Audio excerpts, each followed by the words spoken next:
يا الله.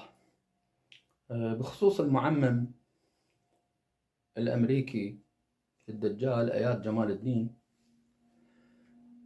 طبعا أكو ظاهرة هي موسمية، يعني كل ما حتى مو بالانتخابات، يعني كل سنة نشوفها، كل سنتين في أي لحظة، في أي ظرف من الظروف تصير بالبلد، أي ظروف سياسية، خلافات، انتخابات، أي شيء، أكو نفر من المعممين المغمورين، طبعا ذول البذيئين، جماعة الإفشار على تويتر وغيرها.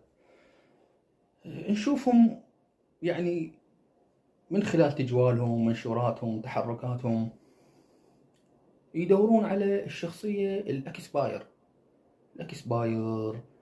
اللي عملها السياسي ضعيف، من الضعف، من الجمهور راح وبقى عنده قليل.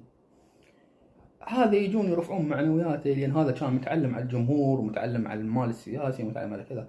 فيجون يقول لك هذا عنده طحينات، هذا وراه حلاوة، هذا اكسباير صاير ومتراجع، بكت يفرح من يشوف واحد يشد عزمه أو كذا، يشد من أزره. فيجون يدورون على الشخصيات الاكسباير، ومنهم آيات جمال الدين. يعني صار له كم يوم خابص الدنيا المالكي، والمالكي هو بعد فلان وفلان. يدورون الشخصيات الاكسباير لأن وراه شوية حلاوة.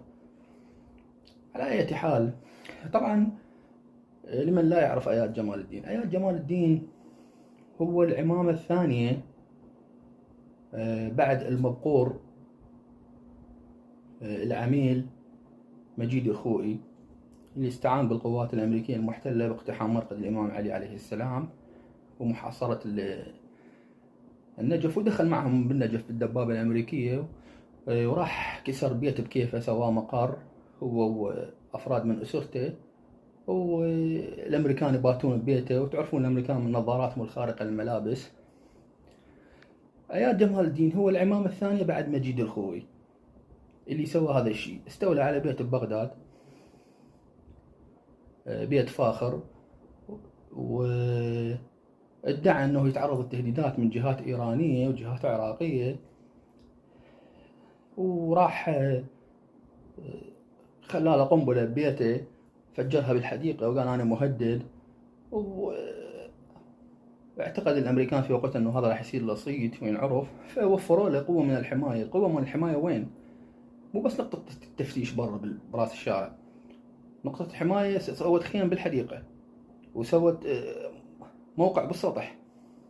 الأمريكان في البيت، بالمنزل، في الترك مال البيت، وعائلة آيات جمال الدين تفتر بالبيت، والأمريكان كلهم نظاراتهم خارقة للملابس. فقرة عينك يعني يا أمريكي يا بريمري، هم أنتم هذا معممين